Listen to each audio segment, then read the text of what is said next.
अस्सलामुअलैकुम नाजरीन।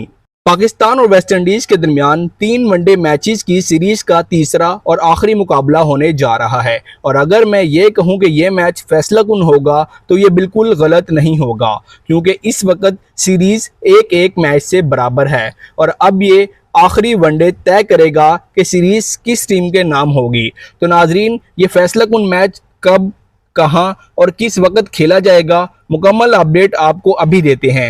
लेकिन उससे पहले अगर आपने हमारी वीडियो को लाइक नहीं किया तो फ़ौरन लाइक करें, और अगर आप पहली मर्तबा हमारे चैनल पर आए हैं तो सब्सक्राइब के साथ बेल आइकन भी ज़रूर दबा दें, ताकि क्रिकेट की हर ताज़ा खबर आपको बर वक्त मिलती रहे। साथ ही नीचे कमेंट में हमें ज़रूर बताइएगा कि आपके ख्याल में क्या पाकिस्तान क्रिकेट टीम तीसरे वनडे मैच जीत कर ये सीरीज अपने नाम कर पाएगी या नहीं। नाजरीन, गुज़िश्ता रात दूसरे वनडे मैच खेला गया, जिसमें बदकिस्मती से पाकिस्तान को डीएसएल मेथड के तहत 5 विकेटों से शिकस्त का सामना करना पड़ा और यूं सीरीज 1-1 से बराबर हो गई। अब तीसरा और आखिरी मैच कल बरोज़ मंगल 12 अगस्त को खेला जाएगा। पाकिस्तानी वक्त के मुताबिक ये मैच 6:30 पर शुरू होगा। पाकिस्तान में ये मैच आप बराह रास्त पीटीवी स्पोर्ट्स, तमाशा ऐप और टीम मेड ऐप पर देख सकते हैं। ये भी याद रखिएगा कि ये मुकाबला भी ब्रायन लारा क्रिकेट अकेडमी में ही खेला जाएगा।